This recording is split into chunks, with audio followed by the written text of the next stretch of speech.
I'm Robin Jaqua, Director of Training of the C.G. Jung Institute, Pacific Northwest. We are having our training session here on Mackenzie Oaks Ranch, our home for 44 years, and have elected to meet here today because we have two distinguished house guests, Dr. Joseph Henderson and Dr. Thomas Kirsch, who have flown in from San Francisco to help us with our training for the day. Dr. Kirsch and Dr. Henderson have made a tremendous contribution to the analytical psychology. Both have been training analysts for many years.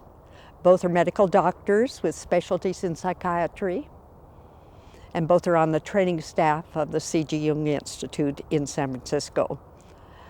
Dr. Kirsch has been president of the International Society of Jungian Analysts for the past 6 years, has just retired. During that time, he visited many countries of the world, many of the societies in those countries, to really get a picture of what was going on, a worldwide picture of what was going on in Jungian analysis. I had the privilege of knowing Dr. Thomas Kirsch as an associate when we were on the board together at the San Francisco Institute for 4 years. And Dr. Henderson, I've had the joy of knowing for 14 years, where we have been on the board together of ARUS, the Archives of Research of Archetypal Symbolism. It was there that I got acquainted with the depth of understanding that Dr. Henderson has on subjects of symbolism, symbolic imagery, and especially the initiation symbolism that Dr. Henderson has presented, the provocative idea that initiation is an archetype and has been with humankind from the beginning of time. He's considered a world expert on the subject and has written a number of books, which we'll be discussing in some detail later in the day. Our students have been assigned his books, first his chapter in Man and His Symbols, which was one of the last books that Jung himself worked on. And Joseph Henderson wrote the chapter on initiation of the Winnebago Indians in that book. And then he's gone on to write the Thresholds of Initiation, which the students will be talking about today, and also The Wisdom of the Serpent, which Dr. Henderson wrote in association with Maud Oakes, an anthropologist and artist. All these books have made a wonderful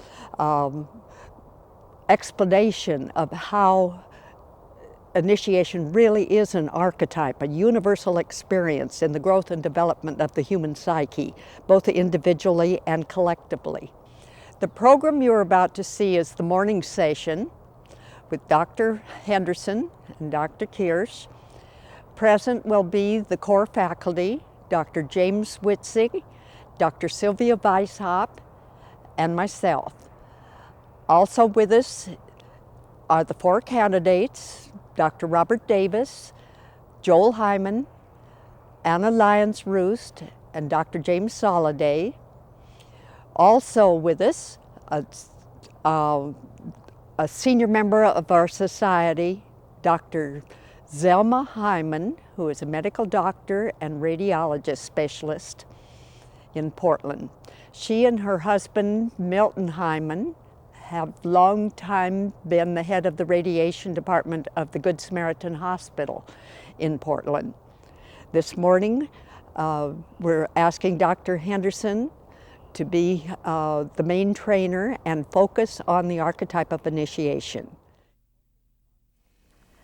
Good morning, Dr. Henderson, and good morning, Dr. Kirsch. Good morning to all of you who are here to participate in the morning training session. As a warm-up, I have invited Dr. Kirsch and Dr. Henderson to share with us a bit of their childhood, the paths they walked to becoming a Jungian analyst. Would you begin by sharing a bit of your biography, Dr. Henderson, and some of the important events that added to your life journey toward becoming a Jungian analyst. I came from Elko, Nevada, a small town in northeastern Nevada, where my father settled. He and my great-grandfather came out from the east, originally from Virginia, and then trailed cattle out from Missouri to California. They found it was too wet in California. There was a flood that washed away their land, so they went back up to Nevada, where it was high and dry. They found a bank there and were interested in raising cattle. The place where we lived was near a ranch where I tended to, where we boys were told we had to work in the summer, which we didn't like at first, but got used to it because we were paid, I think, $10 a week, and that was considered very good. And we enjoyed our life there on the whole, but it was generally considered that it was not a good place to be educated, so we were all sent away to school and college. As for the place itself, people ask me, what about the Indians? Were you affected, were you influenced by the fact that there were Indians? Apparently what I said that was published in the Festschrift that was made for me, called The Shaman from Elko, was that Indians did not impress me. They were merely part of the landscape. They were Paiute Indians, and they were rather a decadent group of people. As far as there were some little wigwams outside the town, and they came in to the town and often worked as babysitters and gardeners, and so there was no real Indian culture. But I must have got somehow influenced by it, because later on in later years I really became very interested in the Indian culture of the Southwest, and made a kind of amateur anthropological journey out of going to see the Hopi Indians and the Zuni in New Mexico. After I graduated from college, I thought I was going to be a journalist, and I was for a year. I wrote book reviews and drama criticism for 2 magazines in San Francisco. But during that year, I realized that this was not really my vocation, and I didn't know where to look for that. So I went to an analyst, Dr. Elizabeth Whitney, the only analyst in San Francisco at that time. She had just come back from working with Dr. Jung in Zurich. So she suggested that I see Dr. Godwin Baines, an English analyst who was spending the year, a sort of sabbatical year in California. He worked as Jung's assistant at that time. And she said he would be able to explain to me more than she could about the nature of Jungian psychology. And Dr. Baines was a very energetic, very outgoing, very warm, and enthusiastic person, and tremendously devoted to Jung. And he said, you should really go to Jung. And I said, well, how could I do that, because I don't have any money? And he said, oh, well, you will find a way. So I needed that kind of pat on the back. And he gave me a book to read, which was, of all things, The 7 Sermons to the Dead, which Elizabeth Whitney thought was ridiculous for him to hand me that kind of a book as an introduction to Jungian psychology, but it did the trick. I knew in reading that book that I had to get to Jung, if I possibly could. So I taught school for a year at my old school, and the following year I went to Jung. The result of my year and a half with Jung was that I decided that perhaps I could become an analyst someday, but I had to have a training. So I decided on medicine, but I couldn't afford to go through medical school without help. So I told my father about it, and he said, "That's the first thing you've done that makes sense." And about your vocation, he liked the idea because that represented a solid income. At least that's how I remember it. So I did my medical work in London, and at that time, Dr. Wheelwright was thinking of becoming an analyst, and he came over and asked about what it was like, and I told him it was a dog's life and he shouldn't try to be a medical doctor, and I didn't know why I was doing it really, but whereupon he immediately said that's what he wanted to do. So we went through medical school together and ended up in San Francisco without having conferred about that at all. It was quite independent. He and his wife decided to settle in San Francisco, and I, after 2 years in New York, realized that that was not where I should be, and so I gravitated back to San Francisco, which had really always been our city. Joe, could you say a little about your life in London? Well, when I first went to London, I knew almost nobody, and the English people I knew seemed to me rather bland, rather uninteresting. I said unenthusiastic, unlike Dr. Baines, who was the grand exception to that. So I wrote to Carrie Baines, his wife, in Zurich, who is my friend, and told her that. She said, "Well, I know a family in Cambridge that you would like, I'm sure. They do have they are not like these English people you talk about that you don't like." So that was Professor Cornford and his wife, Frances Cornford. Professor Cornford was a doctor of philosophy at Cambridge University, a Platonist actually, and his wife, Frances Cornford, was a poet and a granddaughter of Charles Darwin. And they had a number of children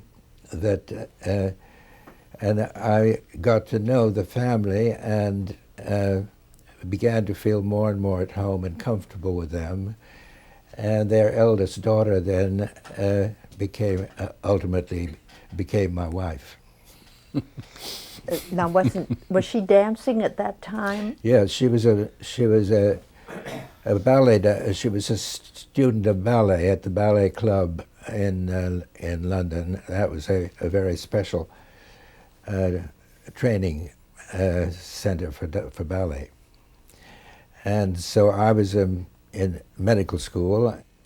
We got to know each other by coming back from their house in Cambridge on Sunday night after weekends. She back to the ballet school and me back to medical school. So that's how we got to know each other. And I was very fond of her brothers. She had 3 brothers and 1 sister. I was very fond of all of them. And so we were married and had a daughter while I was still in London. And that family sounded like a very unusual family. Where was Darwin in the family tree? Darwin was not an important person in that family. It was the Cornfords. It was Professor Cornford and the Cornford children, and the Darwin family was, of course, very much in evidence in Cambridge because so many of them had settled there, and so we were always going to parties at one or other of the Darwin houses, and they were wonderful people. That's so interesting. I maybe have wrong information then, because I think I've told these people that Helena was related to the Darwins. Oh yes, she was a granddaughter.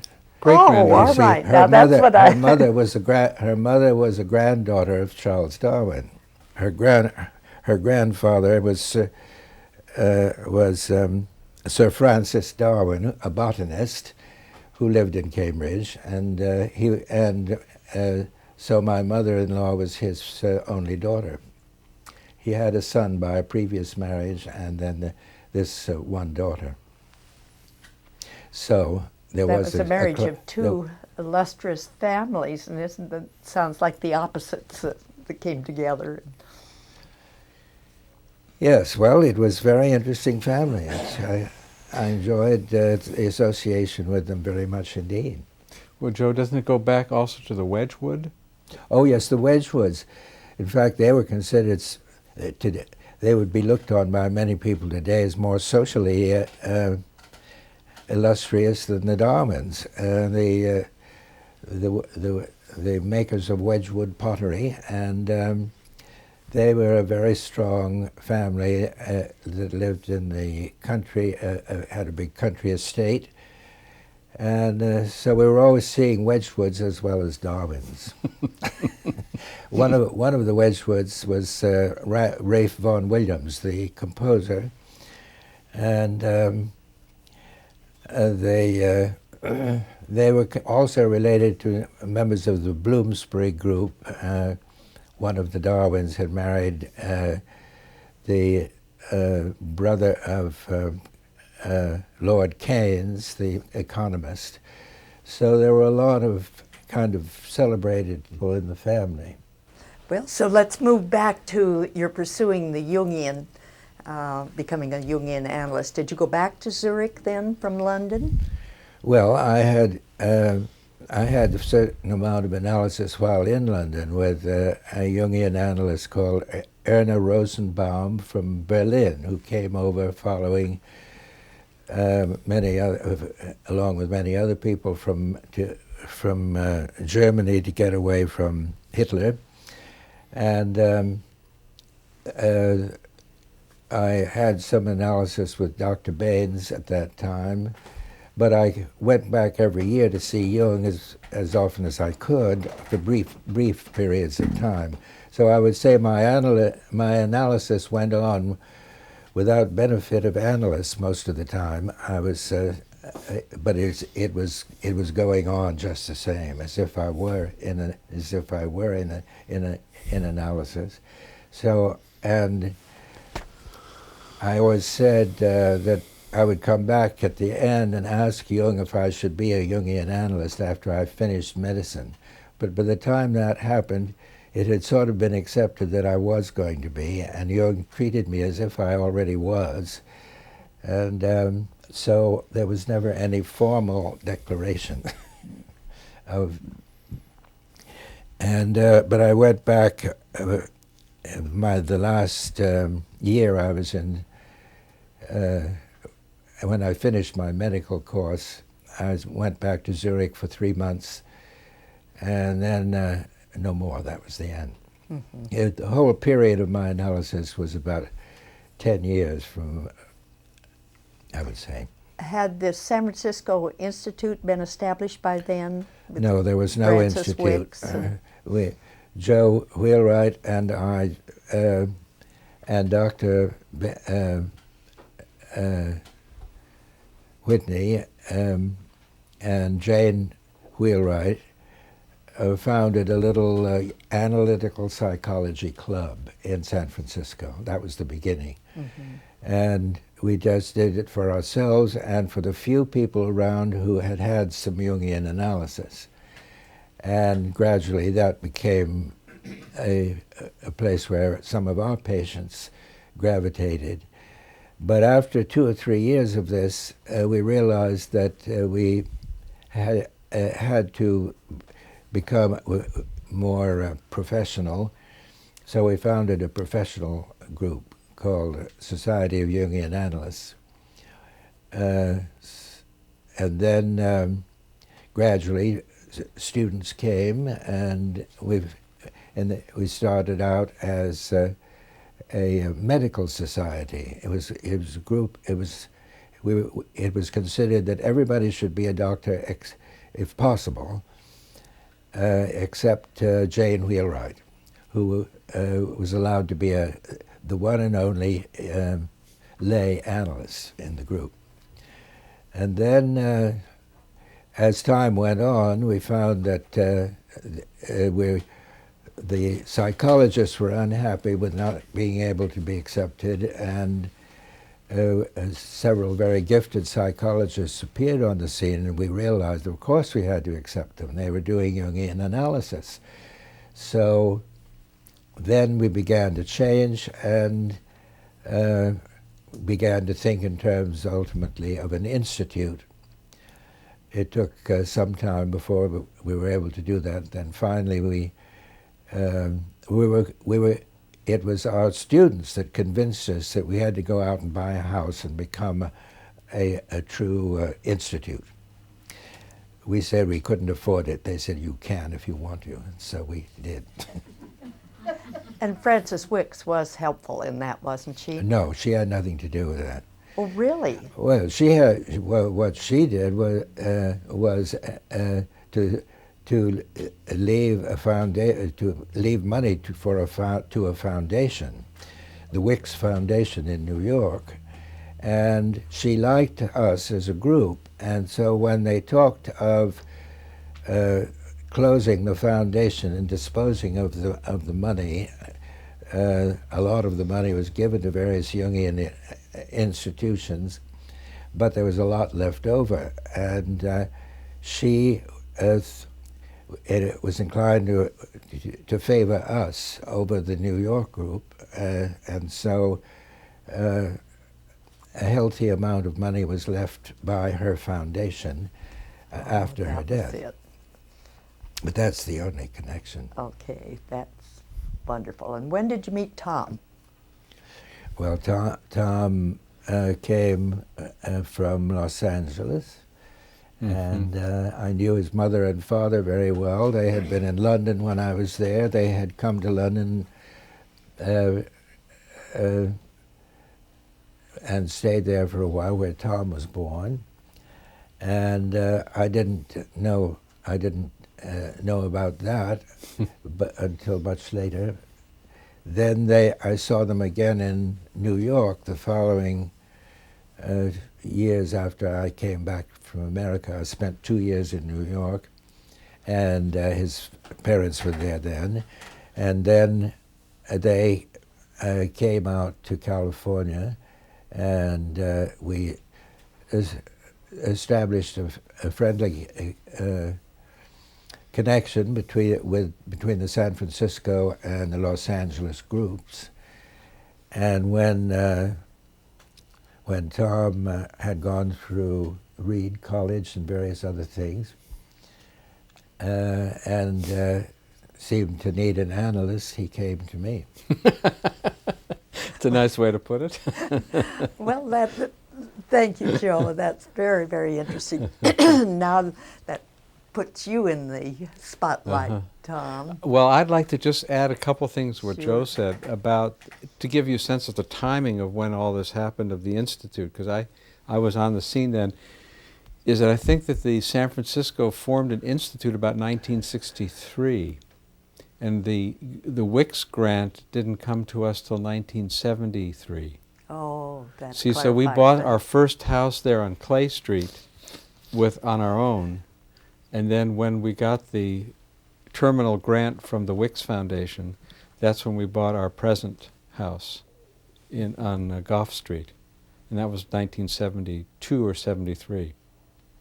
So just to give you a sense of the timing. Yes, well, Joe, your office, is that the original institute on Clay? No, No, that's no, a different no. place. They sold the house. It was a separate house. Mm-hmm. It was a separate institute house. Okay. Yeah, we started out in the back room of Joe Wheelwright's house. I had my office there. Then and I continued there until Joe sold the house much later in the early '80s, and then moved around the corner to Dr. Elizabeth Osterman's house, where I now am. Thank you, Joe.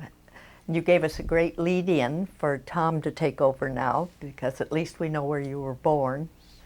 And we want you to do the same. Tell us a little about your ancestry and your ground that you walked on as a child, and then on into becoming a Jungian analyst, okay? Well, people have said that, namely, Joe Wheelwright said that I was born with an archetype in my mother's milk. That that's how he described it. Both my mother and father, let's see, my father was originally born in Guatemala, but from a German Jewish family, and when his family realized that he had that he was extremely intelligent, they had him. The family actually moved back to Berlin so that he could get a proper education, and he went through medicine in Heidelberg, and then became, in those days there wasn't really a psychiatric training, but he worked in a psychiatric hospital in Berlin, and in 1929 went to Jung and started reading Jung, and there was a small German Berlin Jungian group in Berlin, and he had first some psychoanalysis, and then he worked with, I can't remember the name of the lady, Katie Bugler, thank you. And then eventually went to Jung in 1929, and then my mother, who had been a patient of his, also he got her to go to Jung, and then they got together, and in 1933 they went to Palestine right after Hitler's came into power in Germany, and stayed there for 2 years, but didn't like Palestine very much better than actually being in Germany. The Zionism was too strong, was too one-sided for them. And so they came and moved to London, which is where I was born in 1936. And of course Jung, they were deeply devoted to Jung, both of them. They both had their analysis with Jung.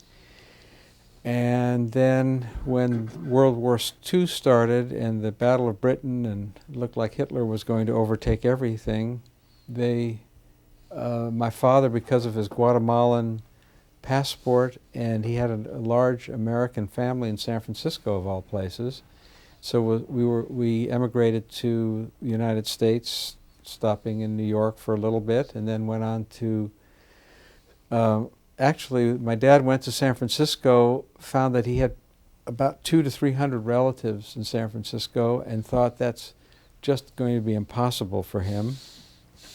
And so he decided to move. On the way back to pick us up in New York, he stopped off in Los Angeles, liked the looks of it, and decided to stay there.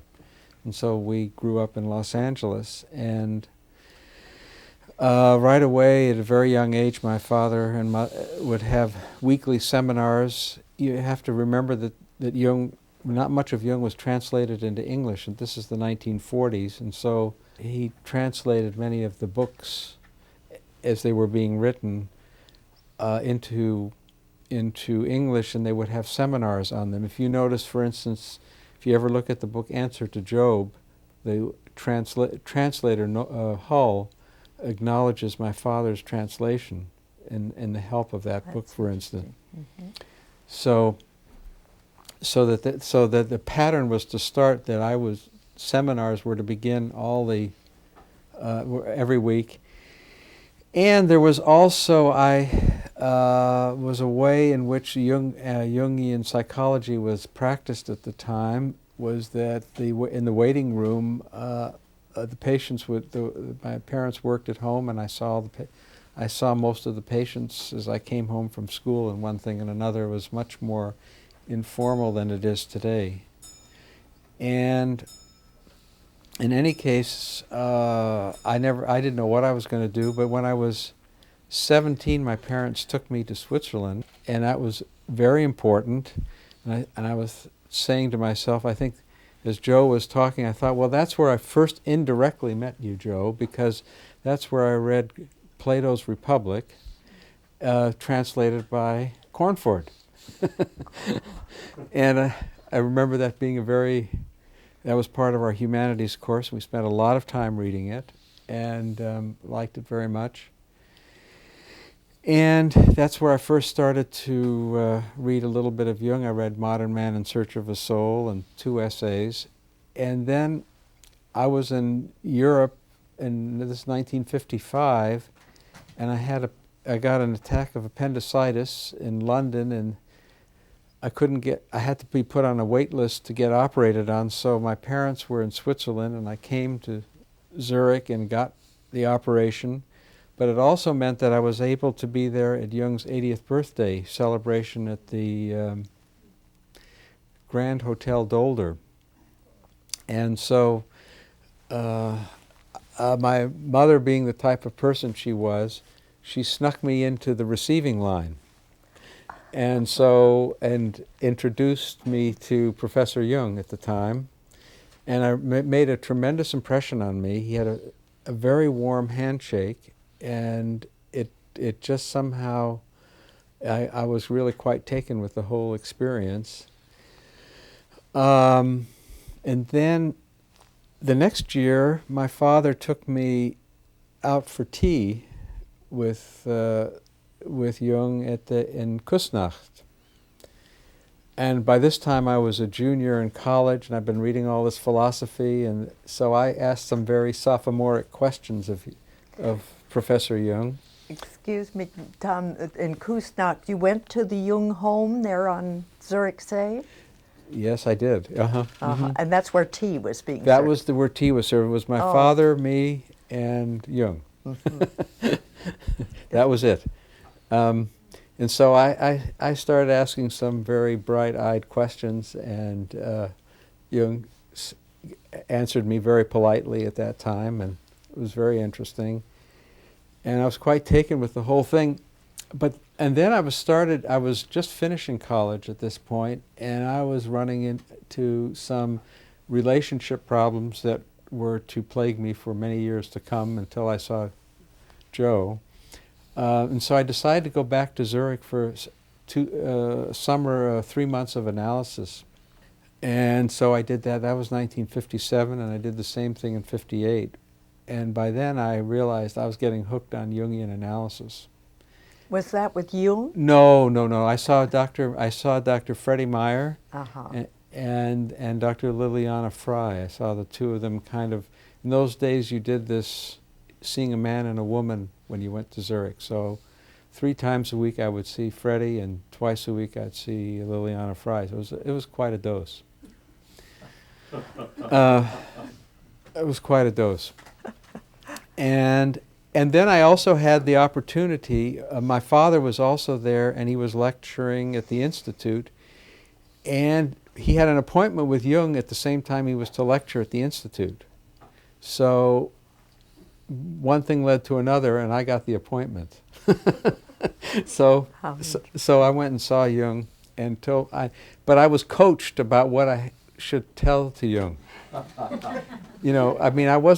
It wasn't that I bring my material to him, but pick some dreams of mine that would be interesting for him, which I did. And they were on something to do with imagery of flying saucers. But I will tell you this, because this was really the most interesting thing. I walked in, and he was very abrupt with me, very direct, and he says, "Well, you want to see the old man before he dies." That's how he started the interview with me. I mean, he was really, and it really bowled me over. And that's what say? I don't remember what I said. I was bowled over. And so there was some of that. And then the next thing that happened that was important was that Joe Wheelwright came, who was a big fellow big person in student health, came to Yale where I was a medical student. And I met with him there, and he encouraged me to come to San Francisco. So that's what got me to come back to San Francisco. And it was clear that Joe Wheelwright was not the right analyst for me, because Joe was too extroverted and too superficial and too this and too that. I mean, that was the way people looked. I mean, Joe was too friendly with the Freudians, that's what they used to say in those times. And he spent too much time. So it was clear that I was going to see Joe Henderson. So that was a very wise and good choice. And so in 1962, I started my psychiatric residency at Stanford. I started analysis with Joe. And then after I'd been in analysis for a while, I realized I really did want to become a Jungian analyst, and I started the training program in 1963. Mm-hmm. And finished there in 1968, and I went into practice in Palo Alto, and I sort of did my things with the San Francisco Institute, and one thing led to another, and Joe Wheelwright and Freddie Meyer put me up for second vice president in 1971. And I lost to Dr. Diekmann by one vote at that time, and then that was put up again in 77, and I was elected and did all that stuff with the International. Now, all that stuff, could you clarify what you've been doing with the International? Oh, well, the International, the International was founded as when there were only less than 100 members, and the society was a very small thing, and by the time I got involved in it, there were 1,000 members. That was 1977. By the time I left, there were over 2,000 members. Mm. And so this international group, Jungian psychology, the hunger for whatever it's, people were wanting to become analysts. And so, it meant there are several things that I was doing. I'd say the main thing was maintaining the integrity of the profession of being a Jungian analyst. And that's very difficult, because sometimes that means being very hard-nosed, and sometimes it means also allowing certain kind of currents in, and it meant holding the tension, you see, which was in Jung himself, between that side of him, which was very identified and positively identified with being a doctor, and the other part of him that was very much interested in the soul and didn't care about what the credentials of the person were particularly. And so it's that kind of tension of opposites that we had within the International at every step along the way. And both sides, you can become hyper-rigid and become hyper-medical, and you can go completely the other end and become completely New Age, as we were talking about earlier at breakfast time.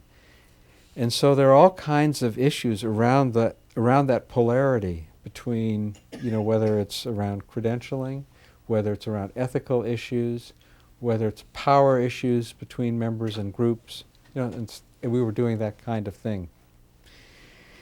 So, and as the groups get larger, psychoanalytic and any depth psychological groups, they have a tendency to split from the very beginning. And that's not just true for Jungians. It's psychoanalysis too, and we say, well, we should be above that, but clearly our personal matters are, we don't deal any better with that than anybody else.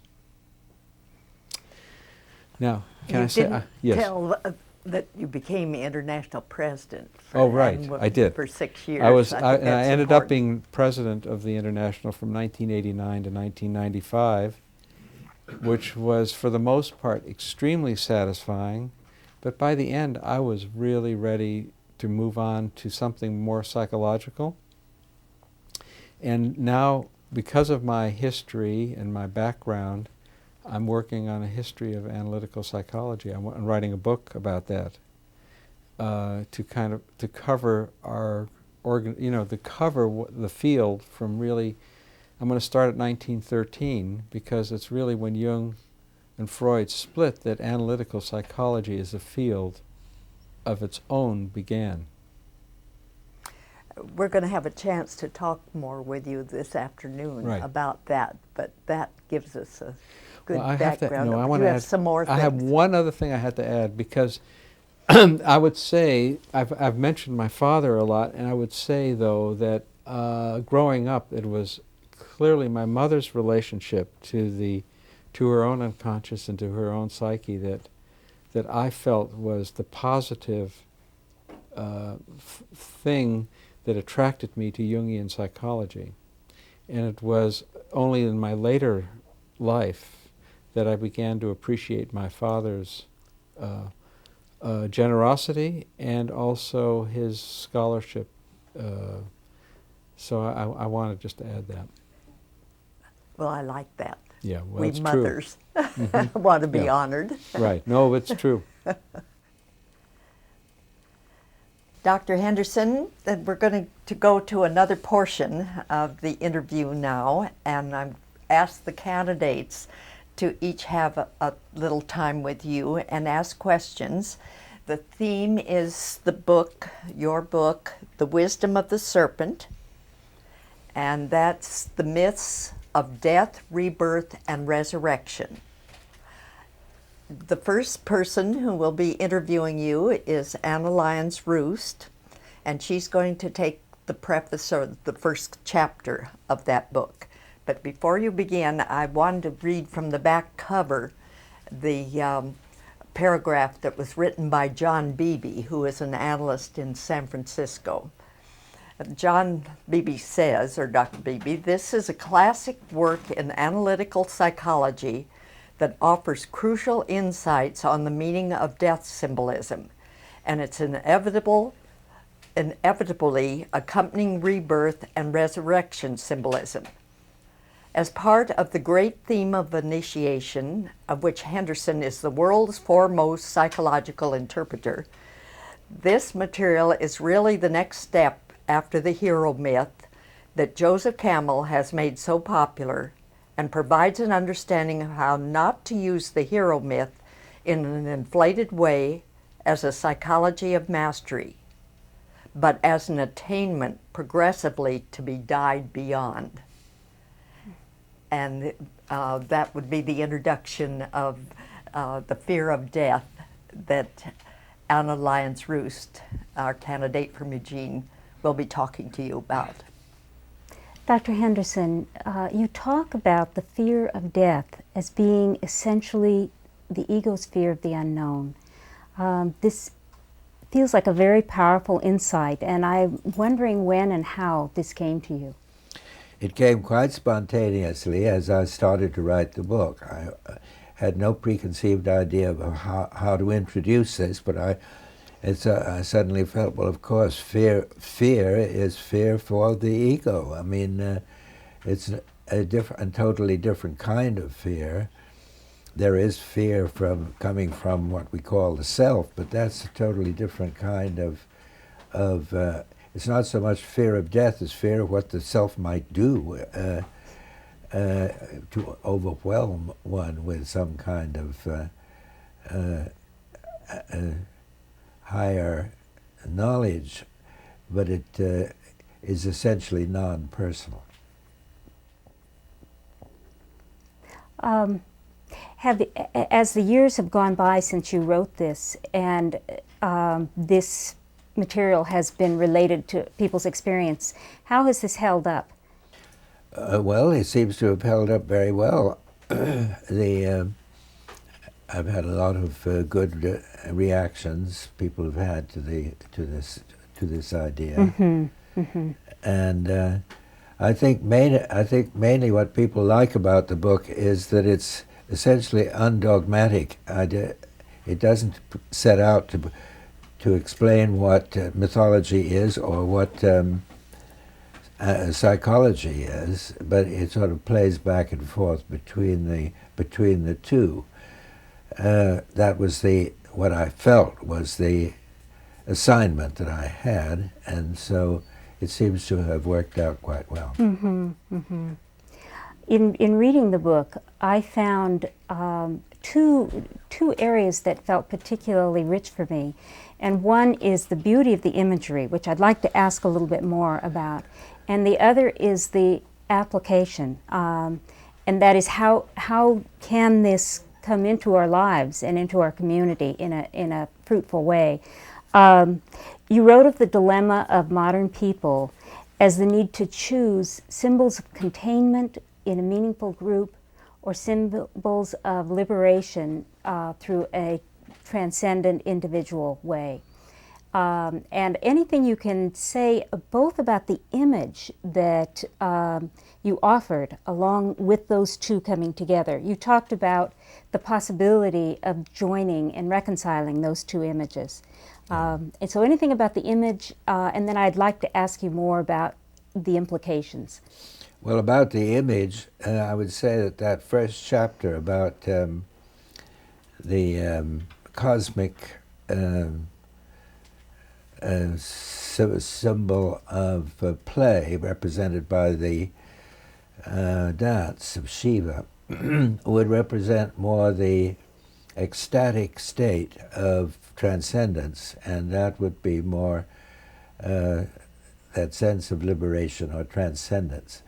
And in the next chapter about the nature symbolism, that would be more in terms of containment, because trees have to be contained in the earth to grow, and that is a symbol of immediate sense of being. So the first chapter, you might say, suggests a process of becoming something, and the second chapter has a sense of being something. And I often think that younger people are much more interested in becoming something, and older people are more interested in being something. There's a certain shift.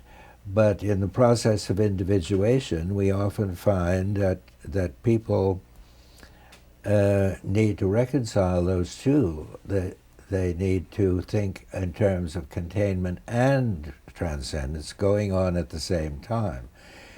And that was brought out by a dream in one of my chapters of a woman who dreamt that she was on a quest. She had to ask a meaningful question and hope for a transcendent kind of answer to it. And when she saw that this woman, who she presumably was in a temple precinct, like a sort of courtyard, and there was a stairway of 7 great steps leading out of it up to a higher level where there was an abstract image of what she calls God, the God image. And so I felt that the dream was bringing those two principles together. The temple courtyard was a symbol of containment, and the steps represented the transcendent knowledge of some higher wisdom. And that if those two things could be contained, that was the question she needed to ask. One of the things that's happening for us here is that we're all in a long process of initiation, the 4 of us candidates, into the Jungian community. And one of the things that we've encountered is the awareness in the larger community, the larger Jungian community, of the tension between different perspectives, the tensions between opposites. And in reading your book and in thinking of this image, of, it felt like it might offer something very creative to the community at large about how to truly follow that individual path and at the same time to be a part of a meaningful group, to find that containment. Have you any thoughts about the applicability of that image to what we're struggling with at this time? Well, I really don't know how it could be applied to group process or to groups in general. Certainly, it's going on all the time. The questions that we're all asking is how to blend the individual experience with the group experience, and there's always the problem: how do you get that across to a larger? Can you get that across to a larger community? It seems to be pretty localized in small Jungian groups to understand that. And the larger they get, the more it tends to get lost. So that out there in the collective, we don't see many opportunities for bringing together these opposites. The smaller the group, the more likely it is. And so if the group is to affect a larger group, it has to be well established in the group that it can't expect a very large audience at any one time. Dr. Henderson, the next candidate that we'll be interviewing with you is Joell Hyman from Portland, and she's assigned the second chapter of your book on death and rebirth as cosmic pattern, the dance of Shiva. And we, if you remember the illustration of Shiva that goes with this chapter. Joel, now it's your turn to have some time with Dr. Henderson. Thanks, Robin. Dr. Henderson, this image of Shiva, the dance of Shiva, I think is hard to understand. It's not an easy one. And you say one thing that seems a paradox, and I wondered if you would explain a bit how this force of destruction could be located. You say the place of the dance is located in the heart. So how is destruction in the heart connected? Well, that's poetry, and I didn't invent that.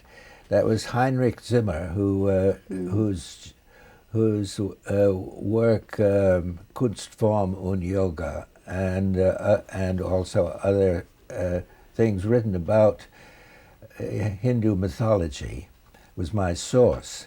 So I picked up a lot of expressions from him that I really can't explain any more than to say that that's how he felt about this particular image. Now, of course, I said more that I think had psychological meaning, which is that the actual dance is associated with the death and rebirth going on at the same time. The dance being the dance that Shiva had to perform in order to free his wife from the danger of the elephant demon, and he succeeded in overcoming the elephant demon, which would be psychologically the overcoming of inertia, the overcoming of all that is negative, the shadow side of life.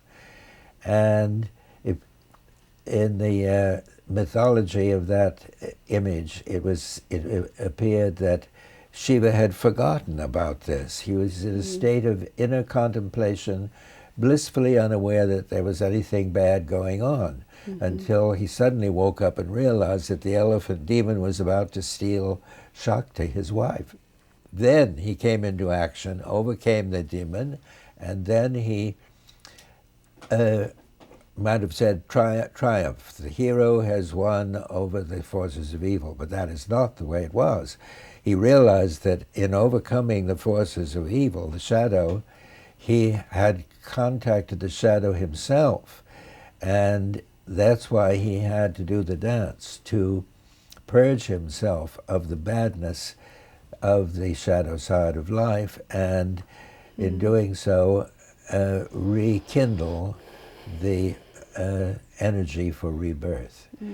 And that's the whole image as I got it from Zimmer's work, and also from the dancer Uday Shankar, who I spoke about, who danced this dance of Shiva in the 1930s, the most fascinating Hindu dancer.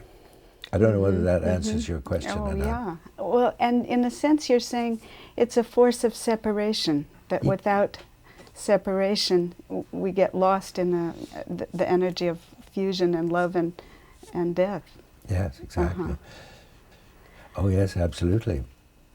So it might even be thought of as a beginning of initiation, as a separation rite, something that has to be overcome in order for the energy to be liberated for the transformations to take place.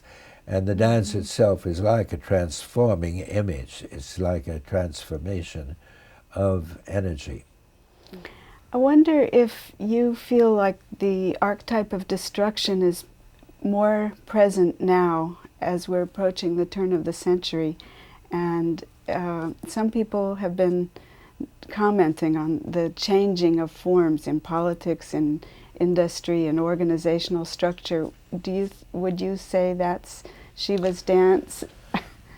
Well, changes are always going on, and I've been hearing about the big change that's taking place between the age of Pisces and the age of Aquarius, and that's been going on for a long time.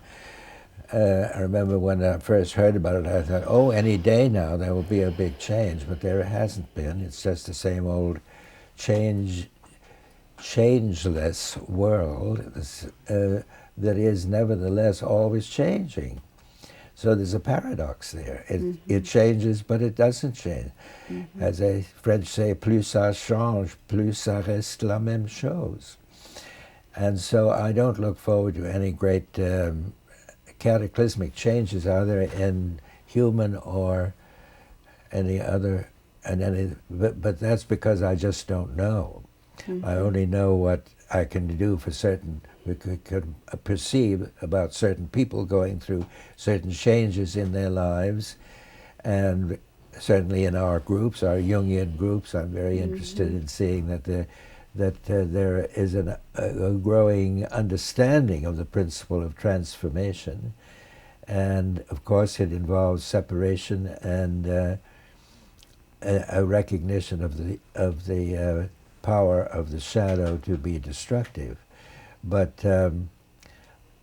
the point about this chapter was that in the dance seemed to mean that in doing this ritual, it accomplished a death and rebirth, which is the archetype that would best do away with destruction.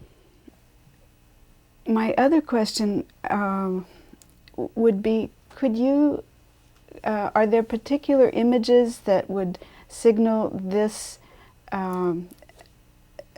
this archetype in people's dreams? Well, yes.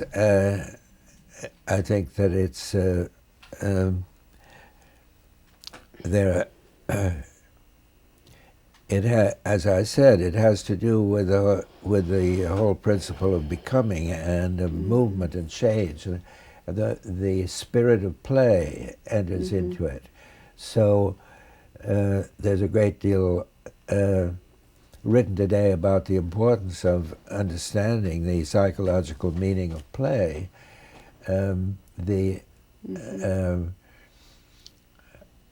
Not only Jung or analysts like that, but Winnicott, for instance, talks about it in terms of children, the essential creative meaning of play. And we see this in our work. When people are depressed, for instance, one of the images that comes to light in the unconscious is the play of children. that would be compensate the sense of death that of depression in which they are. Thank you. Dr. Henderson, the next candidate who will be interviewing you is Dr. James Soliday from Portland. And he is assigned the chapter on initiation as a spiritual education. So it's your turn, Jim. Okay, thank you, Robin. Dr. Henderson, on your chapter in terms of initiation as a spiritual education, that language caught me in terms of initiation as spiritual education. I had a theological education, which can be different than a spiritual education, and also being ordained. In that chapter, you make some references about an initiation in the early Christian church and Christianity. You make some comments about that, how you saw initiation happening then. Well, I got that material mainly from Alan Watts' book on early Christianity. I've forgotten the name of the book now, but symbolism of the early Christian rituals, and he makes quite a point of the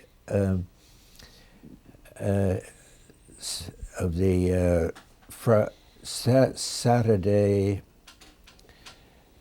between Good Friday and Easter as being the day of baptism for the new people becoming Christian, the new converts. You see, in the early church, it was not just babies that were christened.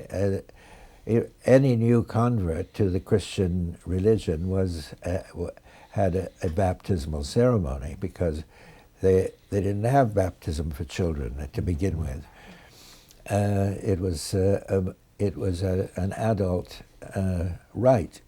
So, and many of the people who had been originally christened did it again, renewed it from time to time. It was not necessarily done just once and for all, but it represented the period between Good Friday and Easter. Good Friday representing the death, and Easter representing the rebirth. So it came between a ritual of death, a symbolism of death, and a symbolism of rebirth. And presumably the people going through at that early time felt this very keenly as an initiation rite, what went on Holy Saturday.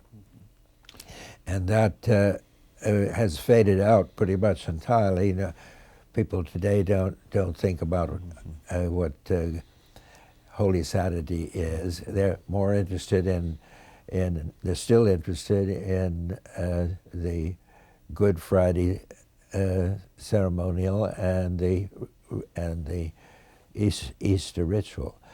So the death and rebirth symbolism still goes on to anyone experiencing that Easter weekend. But the experience of initiation has tended more and more to drop out and to be relegated to the earliest phase of life, so that it's reserved simply for children who are not yet old enough to know what it means. So it's really lost it then. So it's kind of lost. The significance of it's lost that it once had. And so modern people in general tend to feel that they don't understand what this initiation rite could mean to them. They know about it, but they don't know how it feels. Right, so it tends not to bring a deepening of consciousness and a change inwardly. Right. That's right. More of a containment in an organization. Yes, exactly. That's right. Yeah. In that chapter, you also speak of an initiation to the underworld, a dismemberment, and a celestial initiation. Could you talk about some of the differences and differentiations between those two kinds of initiations? Well, that's death and rebirth too. Going down is death, and going up is rebirth. I mean, in the sense of one is a return to the source of life, which is like a death, a symbolic death, like Persephone's descent to the underworld. She doesn't die; she becomes the queen of hell. But later on, she is reborn, as it were, on the mystery night when she returns to her mother. There are many other stories of that kind.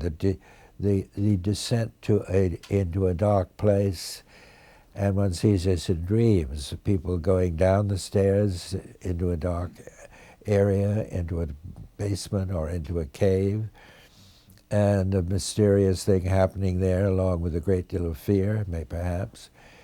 And then a release of tension, which allows them to come up again and feel that the whole thing is part of a ritual of downgoing, and then the spiritual education would be understanding that happens at certain significant times in life, and that if that does happen, that people should know as much about it as they can. And then what's the celestial part? Because that often, I hear some people today talk about shamanic, and they tend to talk in that kind of language. Well, that's right, and so that's why the next chapter, after I wrote about spiritual education, the next chapter is about initiation as liberation, spiritual liberation. It's represented in the shamanic tradition as a magic flight. The shaman divests himself of his body, and everything is corporeal, and flies into the sky, where he attains superhuman knowledge, and the knowledge to cure people of their ills and to transform himself almost into a bird. The bird is frequently a symbol of that celestial journey. And so it would represent the transcendence, the aspect of transcendence in a spiritual sense. It would be, so it would be Christ's resurrection. It could be the ascension. The ascension, yes, essentially. One other question, in another article, you talk about the primal self and the ultimate self. Yeah. Could you say some things about that? Differentiate. Putting all that we've just talked about into psychological language, I could say that we have found that there is something like a memory of something that happened in a primordial or sense that is called the primal separation from the primal self.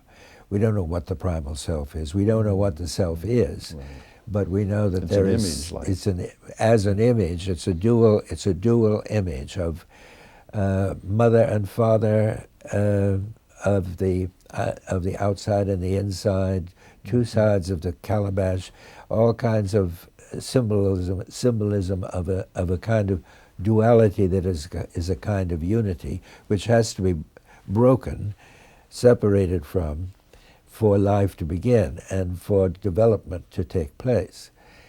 And then presumably that it takes place during the first half of life naturally.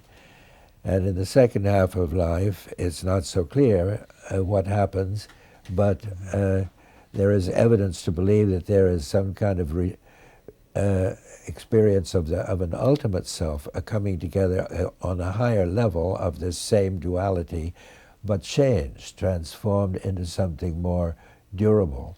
It's like the conjunctio, Jung's idea of the mysterium conjunctio in alchemy would be a symbol of that. and we find it in other religious traditions. Is it similar to Ettinger's terms of the ego-self-axis? Yes, except that the ego-self-axis maintains a kind of uncomfortable duality from my point of view. Jung rather speaks of the ego as moving around the self as the earth moves around the sun, so that it's a more rounded, more dynamic image than this axis. Okay, thank you. Dr. Henderson, the last candidate that will be interviewing you today is Dr. Robert Davis from Portland. And Bob, your assignment was the chapter Initiation as Psychic Liberation. So you could carry on. Thanks, Robin.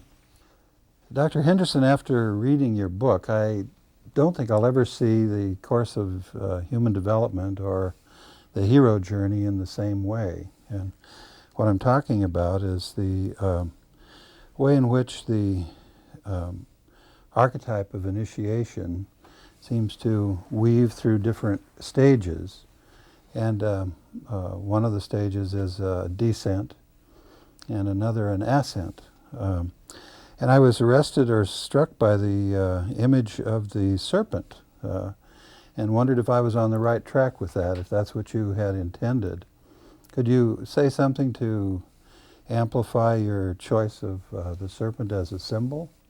Well, I think the serpent kind of chose me because I needed a symbol to represent the death and rebirth, and I thought on the basis of some of my clinical experience and of my own that the serpent was such a ubiquitous symbol of change. You see, the serpent sheds its skin periodically and has a new skin, and that's always been something of a symbol for a healthy change.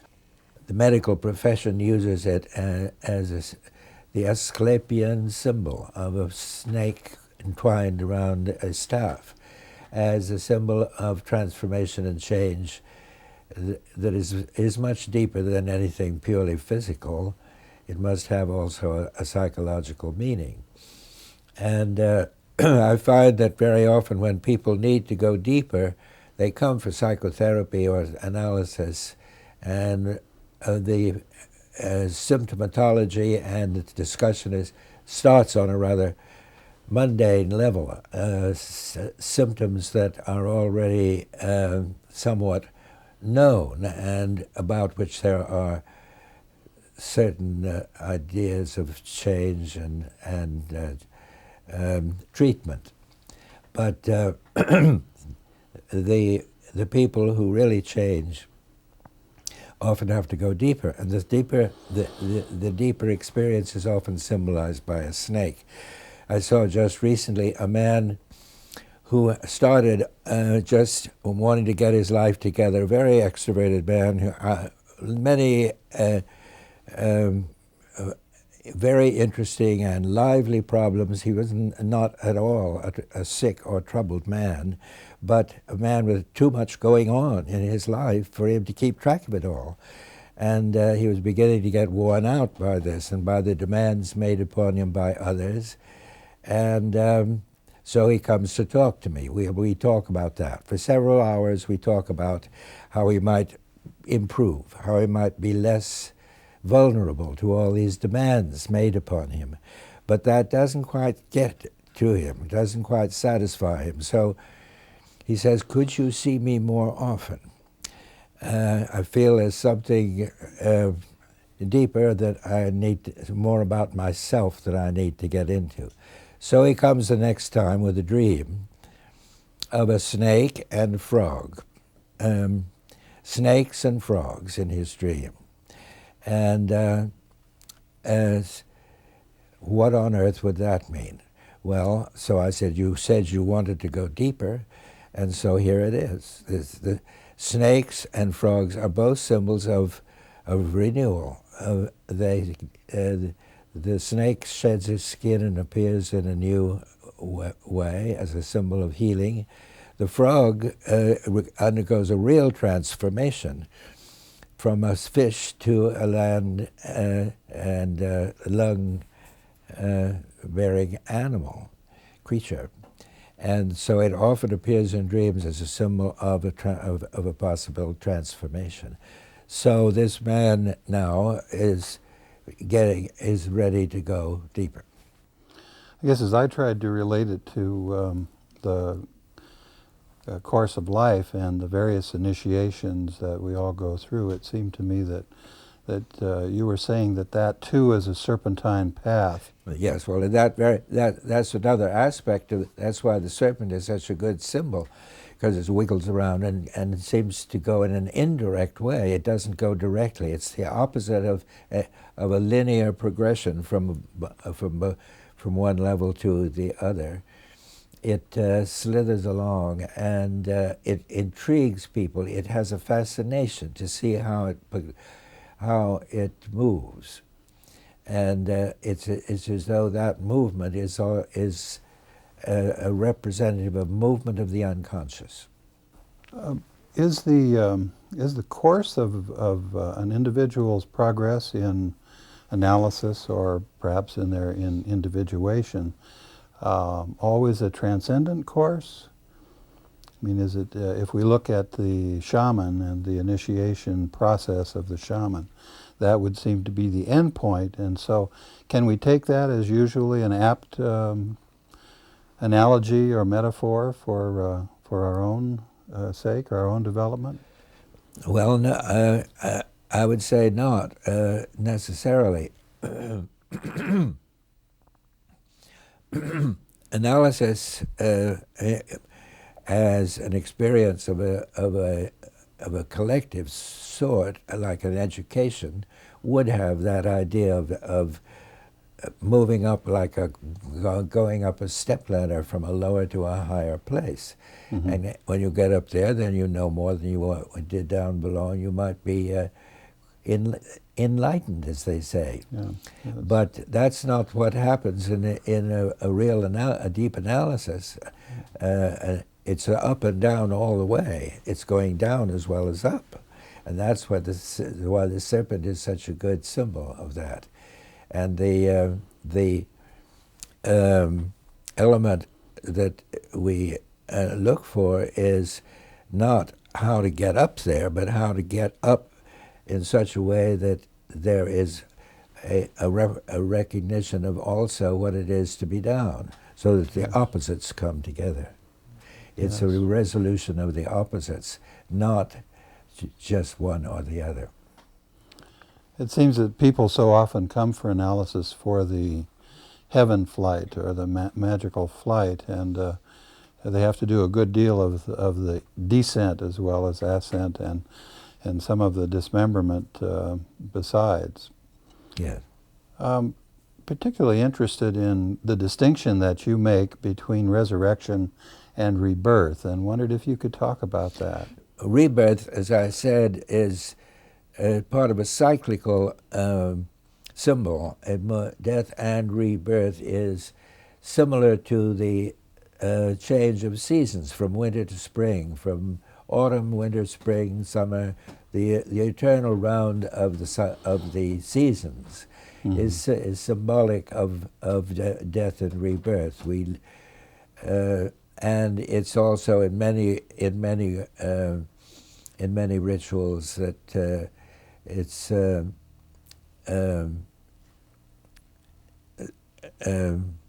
commonest symbol of change. But there is this embarrassing idea of resurrection. It's not so simple. It's as if to say, well, is there or isn't there an ultimate transcendent experience of the beyond that is total? And some of the great religions have affirmed that that is so, that Christianity affirms that Christ really was resurrected, and the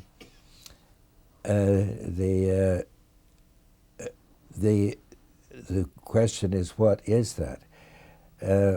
In the book, I thought that the resurrection theme represented the shamanic experience. Yes.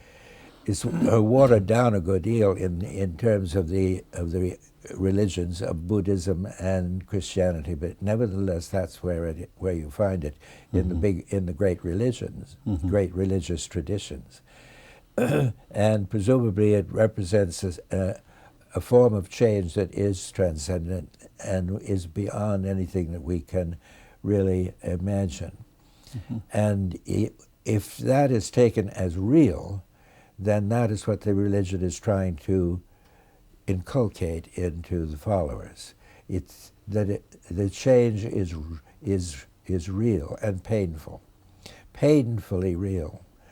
The death and rebirth is more transitory. It's like saying, oh, well, if I didn't make it this time, I can die and be reborn again next year. I mean, it's as though there's a different sort of a feeling about that, as though it's repetitive and recurrent, whereas the death leading to a resurrection has a more final sense. So it fits in more with that ultimate self, a quest for a knowledge that is beyond the mundane. Yes, it struck me that it was always more painful to separate, for instance, than to be contained or to re-engage.